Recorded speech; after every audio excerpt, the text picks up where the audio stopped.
민수 씨, 벌써 이렇게 딱딱해졌네요. 저 이런 로망 있었어요. 수지는 주방에서 내 셔츠 단추를 하나씩 풀다가 결국 벨트까지 풀었다. 그곳은 다름 아닌 우리가 매일 밥을 짓던 그 작은 주방이었다. 과연 그날 밤 우리 사이에는 무슨 일이 있었을까? 결혼한 지 30년이 넘으면 부부 사이에 설렘 같은 건 없다고들 한다. 아침에 눈을 떠 같이 밥 먹고 TV를 보다가 나란히 잠드는 하루하루가 전부라고 믿었다.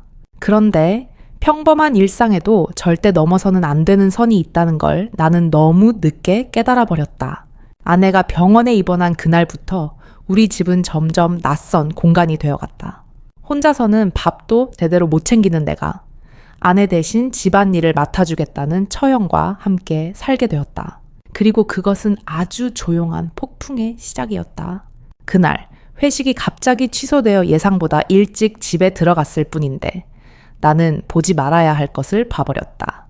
그 순간부터 아내 없는 집은 처형과 나 둘만의 새로운 신혼집이 되어버렸다. 우리는 서로가 처음인 것처럼 밤을 맞이했고 3주 뒤 아내가 돌아왔을 때 우리 집엔 2명의 여자가 있었다. 하나는 아내였고 다른 하나는 더 이상 처형이라고 부를 수 없는 여자였다. 이야기가 궁금하다면 지금 구독과 좋아요 부탁드리고요. 여러분의 댓글은 다음 사연을 만드는 힘이 됩니다. 사람의 욕망이 만들어내는 감정의 이야기, 지금 시작합니다. 박도홍후는 아침 6시 30분에 일어나는 것이 습관이었다. 60세의 나이에도 불구하고 체력만큼은 자신 있었는데 아마도 30년 넘게 변하지 않은 규칙적인 생활 덕분이었다. 세수를 하고 면도를 마치면 부엌에서는 은주가 준비한 아침상이 기다리고 있었다. 김치찌개든 된장국이든 언제나 따뜻한 국물과 함께 하루를 시작하는 것이 일상이었다. 여보, 오늘 회사에서 늦을 수도 있어요. 은주는 언제나처럼 동훈의 넥타이를 매 만져주며 말했다. 그래요. 저녁은 밖에서 드시고 집에 올 때 연락 주세요. 이런 대화가 반복되는 것이 지루하다고 생각해 본 적은 없다. 오히려 안정감을 주는 일상의 리듬이라 여겼다. 동훈은 결혼 생활 30년 동안 한 번도 밥을 직접 차려본 적이 없었다. 라면도 제대로 끓일 줄 모르는 무능한 가정인이었지만 그게 남편의 역할이라고 생각하지도 않았다. 그런데 그날 저녁 모든 것이 바뀌었다. 여보, 큰일 났어요. 은주의 목소리가 전화기 너머로 떨리며 들렸다. 병원에 있어요. 길에서 넘어져서 고관절을 다쳤다고 하네요. 수술을 해야 한대요. 동훈은 급히 병원으로 달려갔다. 응급실에서 만난 은주는 창백한 얼굴로 침대에 누워 있었다. 의사는 최소 3주는 입원해야 한다고 했다. 집안일은 어떻게 하지? 은주가 걱정스럽게 중얼거렸다. 지연이를 불러야겠어요. 다행히 요즘 일이 없다고 했으니까. 지연은 은주의 여동생으로 40이 넘은 미혼이었다. 부산에서 프리랜서로 일하며 혼자 살고 있었고 동훈은 지연을 자주 만나지는 않았지만 조용하고 깔끔한 성격임을 알고 있었다. 형부, 언니 걱정 마세요. 제가 병원도 다니고 집안일도 할게요. 지연은 다음 날 작은 캐리어 하나만 들고 부산에서 올라왔다. 그녀는 동훈에게 정중하게 인사했다. 처형, 괜히 바쁜데 오가게 해서 미안해요. 아니에요. 공짜도 아니고 언니가 용돈 준다니까요. 동훈은 그렇게 말하면서도 속으로 묘한 기대감을 느꼈다. 오랜만에 젊은 여자와 단둘이 집에 있게 된다는 사실이 불편하면서도 어딘가 설레었기 때문이었다. 물론 처형이기에 그런 생각을 해서는 안 된다는 걸 알고 있었지만 마음 한 구석에서는 묘한 변화가 일어날 것 같은 예감이 들었다. 첫날 밤, 동훈은 지연이 은주의 방을 정리하는 모습을 멀찍이 지켜봤다. 그녀의 움직임은 조용하고 능숙했다. 마치 원래 이 집의 주인인 것처럼 자연스럽게 집안일을 처리하는 모습이 인상적이었다. 지연이 집에 온 지 나흘이 지났다. 박동훈은 점점 새로운 일상에 익숙해져 갔다. 아침에 일어나면 지연이 이미 아침을 준비해 두었고 저녁에 퇴근하면 정갈한 저녁상이 기다리고 있었다. 아내와는 또 다른 스타일의 요리였지만 나쁘지 않았다. 형부, 식사하시기 전에 손부터 씻으세요. 지연의 목소리는 은주보다 한 톤 낮았다. 차분하면서도 어딘가 예민한 구석이 있었다. 동훈은 그런 지연의 모습이 새롭게 느껴졌다. 결혼 전 은주도 이런 모습이었나 하는 생각도 들었다. 낮에는 지연이 병원에 다녀오고 동훈은 회사에 갔다.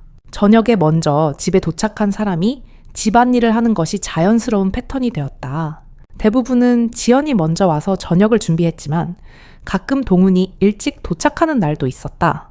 그럴 때면 지연의 방에서 이상한 소리가 들렸다. 처음엔 핸드폰 소린가 했지만 자세히 들어보면 그게 아니었다.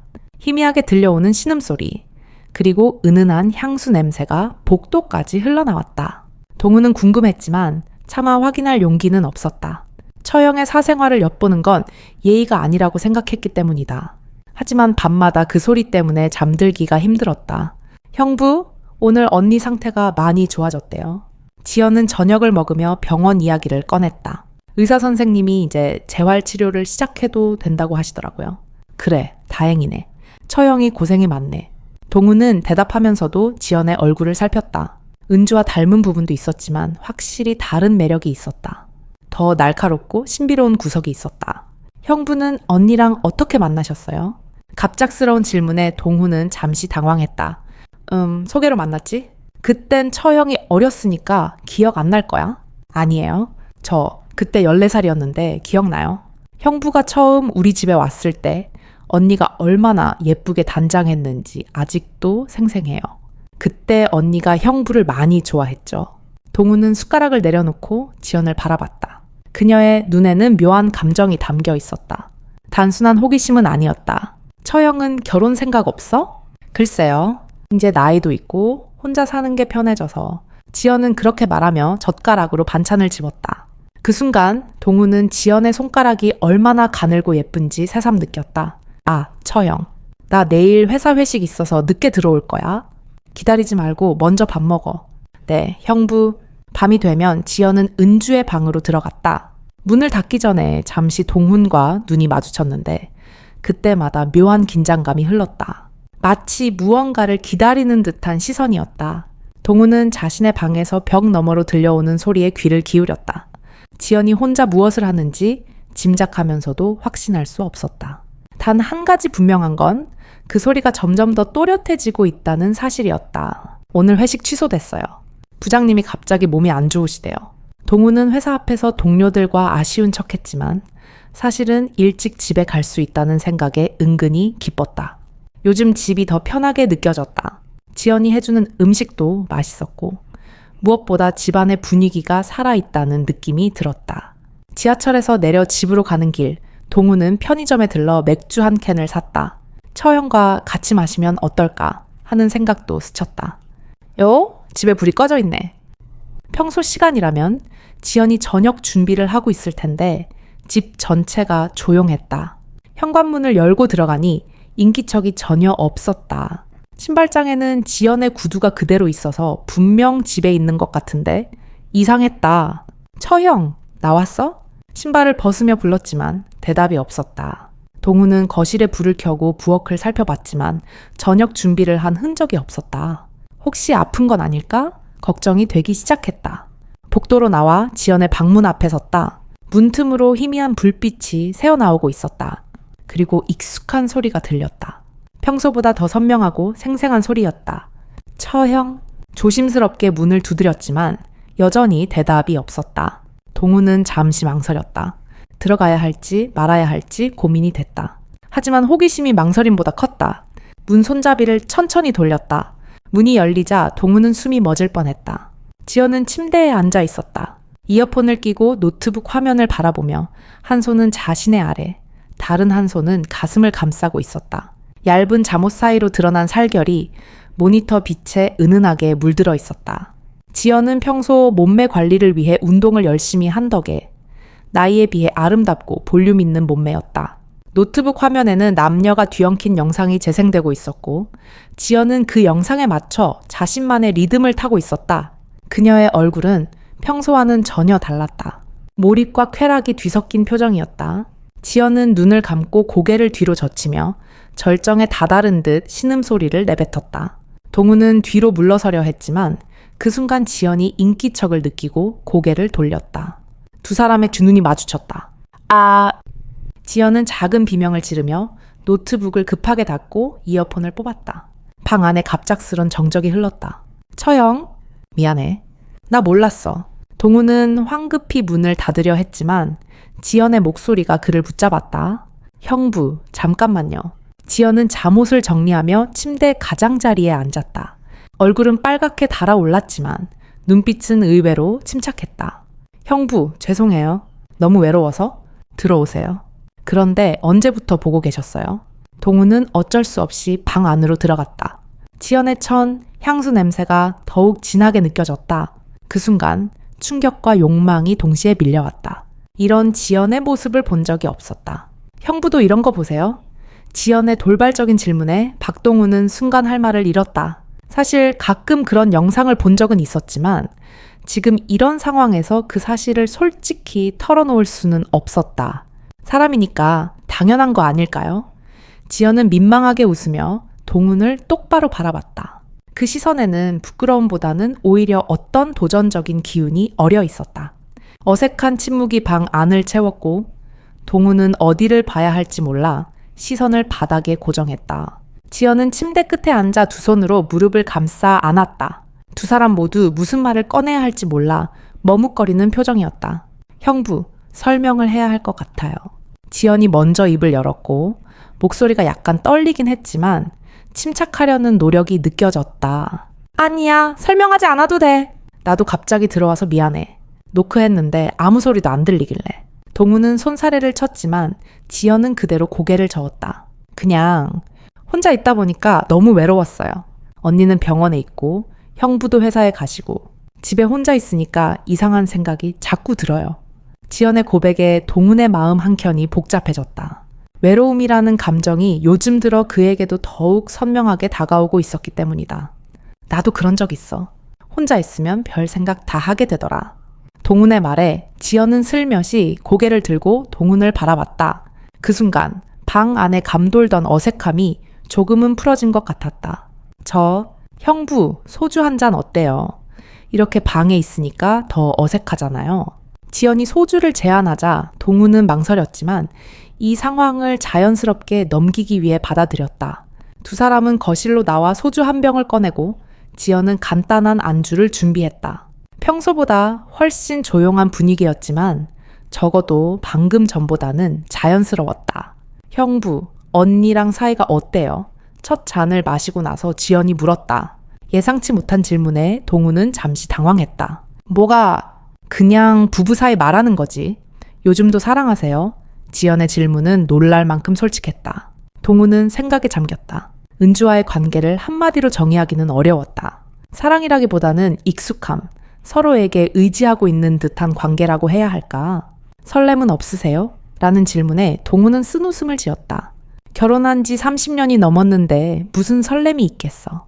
지연은 소주잔을 더 들이켜고 동훈을 바라보았다. 그 시선에는 어딘가 설명하기 힘든 감정이 담겨 있었다. 저는 아직도 설렘을 느끼고 싶어요. 그래서 아까 그런 걸 봤나 봐요. 지연이 조용히 속마음을 내비쳤다. 형부는 언제 마지막으로 설렘을 느꼈어요? 라는 물음에 동우는 한동안 대답하지 못했다. 언제였는지 기억조차 나지 않았다. 잘 모르겠다. 라고 답했다. 그러자 지연이 한 번 더 물었다. 그럼 지금은 어때요? 동우는 깜짝 놀랐다. 무슨 의미인지 알 수는 없었지만 단순한 호기심은 아닌 것 같았다. 무슨 말이야? 동훈이 조심스럽게 물었다. 저랑 같이 있으면 어떤 기분이세요? 지연은 소주잔을 천천히 돌리며 동훈을 바라봤다. 그 눈빛에는 확실히 평소와 다른 감정이 숨어 있었다. 동훈은 심장이 점점 빨라지는 걸 느꼈다. 이런 대화 자체가 위험하다는 걸 알면서도 동시에 묘한 흥분이 엄습했다. 우리 이런 얘기하면 안 돼. 처형. 동훈이 말했지만 지연은 가볍게 웃으며 왜요? 우리 둘 다 어른이잖아요. 라고 받았다. 그러면서 소주잔을 더 따라 동훈에게 건넸다. 그 순간 두 사람의 손끝이 닿았고 묘한 전기가 흐르는 듯 했다. 형부, 솔직히 말해보세요. 저 때문에 밤에 잠 못 주무셨죠? 라는 말에 동훈은 더 이상 부인할 수 없었다. 지연의 눈에는 확신이 가득했고 그날따라 집 안이 후끈하게 느껴지고 심장도 미칠 듯 뛰었다. 그리고 지연이 동훈의 허벅지에 살짝 손을 올리는 순간 동훈은 참지 못하고 그녀를 껴안았다. 지연은 별다른 저항을 하지 않았고 두 사람은 결국 주방에서 경계를 넘어버렸다. 그날 밤 이후 모든 것이 변했다. 다음날 아침 동훈은 여전히 어젯밤 일이 꿈인지 현실인지 분간이 가지 않았다. 지연과 선을 넘었다는 사실이 믿기지 않았다. 하지만 싱크대 옆에 떨어진 지연의 속옷과 자신의 셔츠가 어젯밤이 단순한 꿈이 아니었음을 말해주고 있었다. 형부, 일어나셨어요? 지연은 평소와 다름없이 아침을 준비하고 있었다. 오히려 동훈이 더 어색해했다. 고마워. 동훈은 그녀와 눈을 제대로 마주치지 못했다. 하지만 지연은 평소보다 더 다정하게 굴었고 아침상을 차리면서 가끔 그의 어깨에 손을 얹기도 했다. 형부, 오늘은 일찍 들어와요. 맛있는 거 해드릴게요. 지연의 말에 동훈의 심장이 다시 두근거리기 시작했다. 그 말이 단순히 저녁 식사만을 의미하지 않는다는 걸 동훈은 알고 있었다. 회사에서도 온종일 집중이 되지 않았다. 지연의 몸짓, 그녀의 신음, 마지막에 자신을 바라보던 눈빛이 머릿속을 맴돌았다. 죄책감과 흥분이 동시에 밀려들었고 퇴근 시간이 다가오자 동훈은 평소보다 훨씬 더 일찍 집으로 향했다. 집에 들어서자 현관부터 좋은 냄새가 났다. 지연이 자신이 좋아하는 갈비찜을 만들고 있었다. 어서 오세요, 형부. 씻고 오세요. 지연은 앞치마를 두르고 부엌에서 요리를 하고 있었다.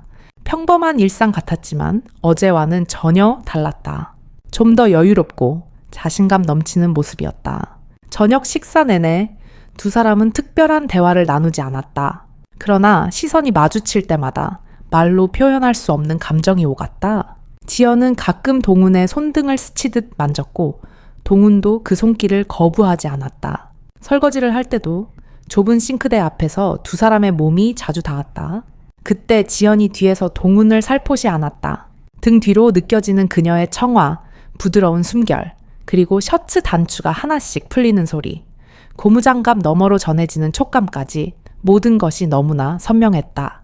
그렇게 그날 밤 그들은 다시 한번 주방에서 선을 넘었다. 이제 두 사람 사이의 비밀은 날이 갈수록 더 진해졌다. 다음 날 아침 박동훈은 여전히 자신이 꿈을 꾸는 건지 현실인지 분간이 어려웠다.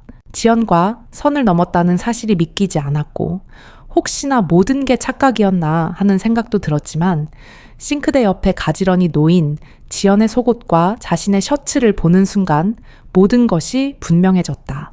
형부, 일어나셨어요? 지연은 아무렇지 않은 표정으로 아침을 준비하고 있었고 동훈은 오히려 더 어색해져 눈도 제대로 마주치지 못했다.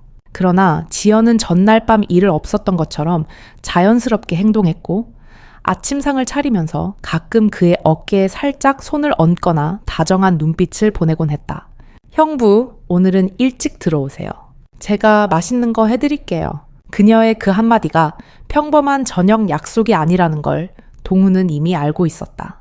회사에 도착해도 집중이 안 됐다. 자꾸만 머릿속에는 지연의 모습이 떠올랐고 그녀의 작은 몸짓 하나하나 그리고 그날 밤 느꼈던 숨결과 천이 자꾸 생각났다.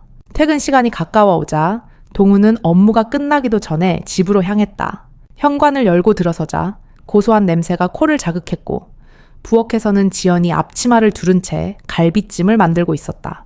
어서 오세요, 형부. 손 씻고 오세요. 평범한 듯하지만 어딘가 달라진 분위기였다. 저녁 식사 내내 두 사람은 별다른 말을 하지 않았지만 서로의 시선이 부딪힐 때마다 전날 밤의 기억이 되살아났다. 설거지를 할 때 좁은 싱크대 앞에서 두 사람의 몸이 스칠 때마다 어색함보다 더 진한 긴장감이 흘렀다. 그 순간 지연이 뒤에서 동훈을 포근하게 안았다. 형부, 저 이런 로망이 있었어요. 낮은 목소리와 동시에 그녀의 손이 그의 셔츠 단추를 하나씩 풀어내렸고 고무장갑을 낀 동훈의 손이 자연스럽게 그녀의 허리를 감쌌다. 그렇게 그날 밤 두 번째로 선을 넘어버린 곳도 또 다시 주방이었다. 그 후 며칠 두 사람에게 이런 일상은 당연한 듯 반복됐다. 아침에 눈을 뜨면 지연이 준비한 따끈한 국과 밥을 먹고 저녁에는 설거지를 하며 서로의 온기를 느꼈다. 마치 신혼부부처럼 달콤한 시간들이 이어졌다. 형부, 오늘은 제가 와이셔츠 다려드릴게요. 지연은 성의 셔츠를 가지런히 다리고 옷걸이에 걸면서 환하게 웃었다. 동훈은 그녀의 그런 모습에 알 수 없는 감정이 밀려왔다. 고마워. 근데 너무 신경 쓰지 마.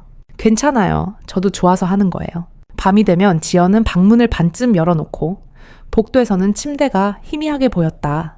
동훈은 자신의 방에 들어갔다가도 좀처럼 잠들지 못했고 1시간쯤 지나면 지연의 방에서 은은한 불빛이 새어나왔다. 그럴 때마다 그는 복도로 나와 조용히 지연의 방 앞에 섰고 형부 들어오세요 라는 지연의 조용한 목소리가 들리면 더 이상 망설이지 않았다. 이제 그는 지연의 청아 향기에 완전히 중독된 자신을 인정할 수밖에 없었다. 하지만 행복감만큼이나 불안감도 짙어졌다. 그렇게 시간이 흐르고 은주의 퇴원 소식이 갑작스럽게 전해졌다. 원래 3주 예정이었던 입원이었지만 회복이 빨라져 이틀 일찍 집에 돌아오게 된 것이다. 동우는 당황했다. 마음의 준비가 전혀 되지 않았기 때문이다. 형부, 언니 내일 퇴원한대요. 지연은 의외로 차분했고 오히려 동훈보다 더 침착해 보였다. 응, 내일 아침에 데리러 가야지. 그럼 오늘이 마지막 밤이겠네요. 지연의 말에 동훈의 가슴이 먹먹해졌다. 마지막이라는 단어가 슬프게 느껴졌다. 처형, 너는 언제 내려갈 거야? 아직 결정 안 했어요. 서울에서 직장 알아보고 있는데 사실 며칠 전에 면접 봤거든요. 오늘 연락 왔는데 합격했대요. 동훈은 복잡한 기분이 들었다. 기쁘기도 했지만 동시에 불안했다. 지연이 계속 서울에 남는다는 건 좋았지만 은주가 돌아온 상황에서 앞으로 어떻게 될지 알 수 없었기 때문이다. 다음날 아침 동훈은 은주를 데리러 병원에 갔다. 3주 만에 만난 은주는 훨씬 여위였지만 표정만은 밝았다. 여보, 고생 많았지? 처형이 잘 돌봐줬어. 집에 도착하니 지연이 현관에서 기다리고 있었고 은주와 밝게 인사하며 반겼지만 동훈과는 일부러 눈을 마주치지 않았다. 언니, 살이 진짜 많이 빠졌네. 병원 음식이 입에 안 맞아서 그래. 이제 집에 왔으니까 금방 회복할 거야. 은주는 지연의 손을 꼭 잡고 고마움을 표현했다. 그 모습을 바라보는 동훈의 마음에는 죄책감이 점점 커졌다. 지연아, 언제 내려갈 건데? 언니, 사실 서울에서 직장 잡혀서 당분간 더 머물게 됐어요. 지연은 조심스럽게 말했다. 은주의 표정을 살피면서 말이다. 정말. 그럼 우리 당분간 같이 사는 거네. 은주는 기뻐했지만 동훈은 그 표정에서 미묘한 변화를 감지했다. 어딘가 의심스러운 듯한 눈빛이었다. 괜찮을까? 우리가 패 끼치는 거 아니야? 무슨 소리야? 가족인데. 은주는 그렇게 말했지만 목소리엔 평소의 따뜻함이 없었다. 동훈은 왠지 모르게 불안해지기 시작했다. 저녁을 먹으면서도 분위기는 어색했고 은주는 별다른 말을 하지 않았다. 지연도 평소보다 조용했다. 동훈은 두 사람 사이에서 어떻게 행동해야 할지 몰랐다. 여보, 피곤하니까 일찍 자자. 은주는 먼저 방으로 들어갔고 동훈과 지연만 거실에 남았다. 형부, 언니, 뭔가 이상하지 않아요? 무슨 말이야? 눈빛이 평소랑 달라요. 뭔가 의심하는 것 같기도 하고. 지연의 말에 동훈은 심장이 두근거렸다. 혹시 은주가 무언가 눈치챈 걸까 불안해졌다. 아니야, 그냥 병원에 있다 와서 그런 거 아닐까? 그럴까요? 그날 밤 지연은 방문을 꼭 닫고 들어갔고 동훈은 복대서 한참을 서성였지만 아무 소리도 들을 수 없었다. 어색하고 무거운 공기 속에서 밤은 그렇게 깊어갔다. 며칠이 흐르면서 집안의 공기는 점점 더 무거워졌다. 은주는 이전보다 말수가 적어졌고 박동훈과 지연을 번갈아 바라보는 시선이 예전과 달라진 걸 동훈은 예민하게 느꼈다. 세 사람이 함께 식탁에 앉으면 어색한 침묵만 흘렀고 은주는 아무 이유 없이 설거지를 혼자 하겠다고 하거나 작은 일에도 예민하게 반응했다. 밤이 되면 지연은 방문을 꼭 잠그고 들어갔고 동훈은 아내 옆에 누웠지만 좀처럼 잠들 수 없었다. 어느 날 밤 은주가 갑자기 여보, 요즘 지연이 좀 이상하지 않아? 라고 물었다. 동훈은 순간적으로 놀라 심장이 쿵 내려앉았다. 뭐가? 그냥 새 직장 때문에 스트레스 받은 것 같은데. 최대한 자연스럽게 대답했지만 은주의 눈빛은 여전히 의심스러웠다. 그런가? 그런데 당신도 요즘 좀 이상해. 밤에 계속 뒤척이고 잠도 잘 못 자는 것 같아. 은주의 말에 동훈은 차가운 식은땀을 느꼈다. 회사 일 때문에 그래? 요즘 프로젝트가 복잡해서 더 이상의 질문이 없었지만 동훈은 안심할 수 없었다. 며칠 후 동훈이 예상보다 일찍 퇴근했을 때 거실에는 은주와 지연이 무언가 심각하게 대화를 나누고 있었다. 두 사람 모두 말없이 서로를 바라보고 있었고 동훈이 무슨 얘기하고 있어? 라고 물었지만 대답은 돌아오지 않았다. 아무것도 아니야. 그냥 여자끼리 얘기. 은주는 무심하게 대답했지만 공기에는 묘한 긴장이 감돌았다. 저녁 식사 시간이 되자 은주는 평소와는 다르게 식탁에서 두 사람을 모두 바라볼 수 있는 자리에 앉았고 식사 내내 지연과 동훈을 번갈아 관찰했다. 갑자기 지연아, 너 방에서 뭐 봐? 라는 질문이 튀어나왔고 지연은 당황해하며 그냥 책 읽고 영화 봐요. 라고 대답했다. 밤에 소리 나는 거 알아. 영화 소리 같지 않던데? 라는 은주의 말에 지연의 얼굴이 빨갛게 달아올랐다. 동훈도 심장이 터질 듯 뛰었다. 그냥 유튜브로 운동하는 거예요. 지연이 급하게 변명했지만 은주는 고개만 끄덕이고 다음에는 조용히 해줘. 잠이 안 와. 라고 단호하게 말했다. 그날 밤 동훈은 은주가 잠들기만을 기다렸다. 하지만 은주는 좀처럼 잠들지 않았고 계속 뒤척이며 동훈을 의식하는 듯한 기척을 내보였다. 새벽이 가까워져서야 은주가 조용히 일어나 화장실로 향했고 복도를 지나는 발소리가 들리더니 잠시 후에는 지연의 방문 앞에 멈췄다. 동훈은 가슴이 쿵쾅거리며 숨을 죽이고 있었다. 은주가 조용히 무언가 확인하는 듯 시간이 흘렀고 다시 침실로 돌아와 동훈 옆에 누워 조용히 말했다. 여보, 있잖아. 왜 지연이가 자기 방 들어오지 말라고 했던 거? 기억나? 동훈은 갑작스러운 질문에 식은땀이 났다. 뭔 소리야? 그냥 사생활 존중해달란 거겠지. 정말 그럴까? 은주는 더 이상 아무 말도 하지 않았지만 동훈은 그날 밤 한숨도 잘 수 없었다. 그 이후로 집안은 점점 더 무거운 침묵에 감싸였다. 은주는 더 이상 직접적인 질문을 하지 않았지만 관찰하고 있다는 느낌을 숨기지 않았다. 그런 긴장된 분위기 속에서 어느새 한 달이 흘렀고 지연은 여전히 집에 있었지만 예전처럼 박동훈과 단둘이 있는 일은 거의 없었다. 은주는 두 사람을 미묘하게 떼어놓았고 동훈이 집에 있을 때면 지연에게 이것저것 심부름을 시켰다. 어느 날 저녁 은주가 재활치료를 받으러 나간 사이 지연이 조심스럽게 말을 꺼냈다. 형부, 오늘 제 첫 월급이 나왔어요. 그래? 축하해. 동훈은 기쁜 듯 대답했지만 지연의 표정에서 무언가 결심이 느껴졌다. 회사 근처에 원룸을 구했어요. 다음 주에 이사할 거예요. 동훈은 마음이 철렁 내려앉았다. 예상했던 일이지만 막상 들으니 마음 한구석이 허전했다. 잘 결정했어. 이제 진짜 독립해야지. 언니한테도 말씀드렸어요. 괜찮다고 하셨어요.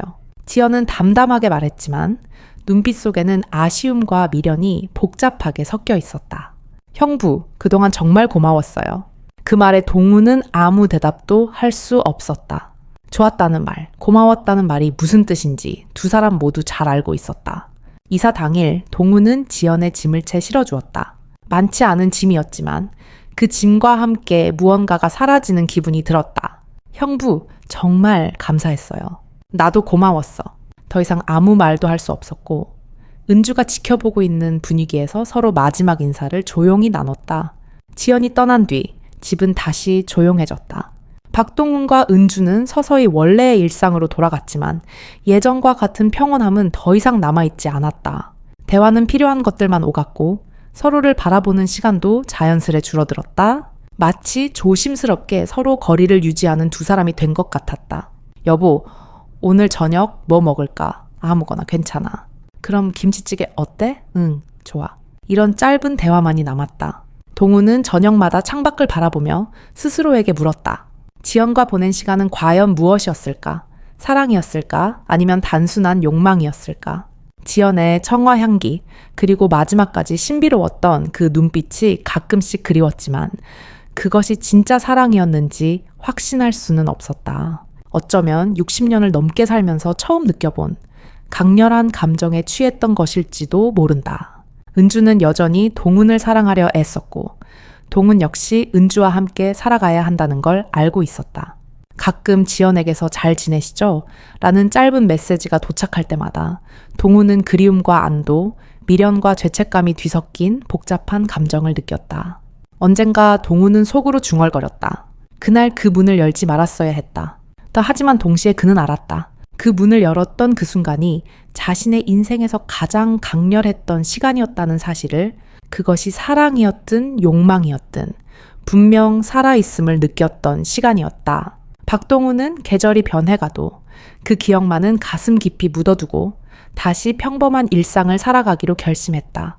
하지만 아주 가끔 그는 그 시간들을 조용히 떠올렸고 스스로에게 물었다.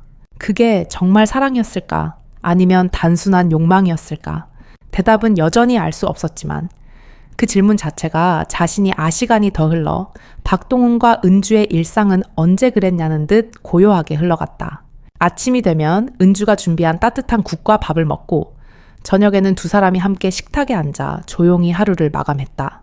가끔 서로를 바라보는 눈길이 마주칠 때면 한순간 어색한 침묵이 흐르기도 했지만 어느덧 그마저도 일상의 일부가 되었다. 동우는 회사에서 돌아오는 길에 괜히 동네 마트에 들러 사소한 간식을 집어들며 과거를 떠올렸다.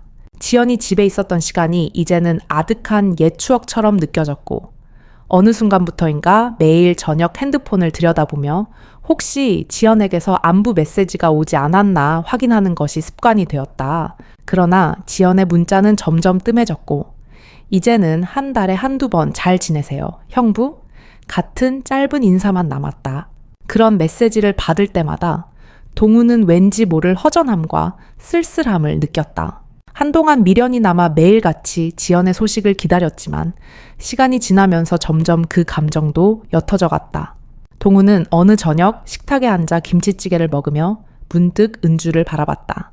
결혼 생활 내내 한 번도 깊이 들여다본 적 없는 아내의 얼굴이 갑자기 낯설게 느껴졌다. 주름진 이마, 다소 마른 뺨, 오랜 세월 동안 익숙하다고 생각했던 그 모습이 이제는 전혀 다른 의미로 다가왔다. 여보, 나 요즘 가끔 꿈을 꿔. 동훈이 조심스럽게 말을 꺼내자 은주는 젓가락질을 멈추고 조용히 그를 바라봤다. 무슨 꿈? 그냥 옛날 생각이 나는 꿈? 우리가 젊었을 때 아직 애들도 없던 시절. 은주는 잠시 말없이 고개를 끄덕였다. 나도 가끔 그래. 그런데 있잖아. 옛날로 돌아가도 우리는 결국 이렇게 살 것 같아. 그녀의 말에 동우는 쓸쓸한 미소를 지었다. 더 이상 과거로 돌아갈 수 없다는 걸. 그리고 지금 남아있는 것은 서로에 대한 오래된 습관과 남은 책임뿐이라는 걸 깨달았다. 하지만 그럼에도 불구하고 이상하게도 평화로웠다. 밤이 깊어지면 동우는 침실 천장을 바라보며 조용히 눈을 감았다. 어쩌면 인생이란 게 원래 이런 건지도 몰랐다. 뜨거운 감정과 치명적인 유혹이 지나간 후에 남는 것은 서로를 이해하고 받아들이는 조용한 일상뿐이라는 것. 그렇게 계절이 바뀌고 해가 바뀌어도 박동훈의 삶은 계속 흘러갔다. 가끔은 습관처럼 지연의 안부를 궁금해하기도 했고 아주 드물게는 길을 걷다 문득 그녀와의 지난 밤이 떠올라 심장이 빠르게 뛰는 자신을 발견하기도 했다. 하지만 이제 그는 그 모든 것을 조용히 가슴속에 묻어두기로 했다. 은주와 함께 살아가는 이 평범하고 단조로운 일상이 어쩌면 가장 소중한 시간임을 늦게나마 깨달았기 때문이다. 어른이 된다는 건 누군가를 그리워하고 사랑하는 감정도 결국은 스스로 삼키는 법을 배우는 것이라는 걸 박동훈은 마침내 받아들였다. 그렇게 오늘도 평범한 하루가 저물고 밤이 찾아왔다. 직도 살아있음을 증명하는 것 같았다.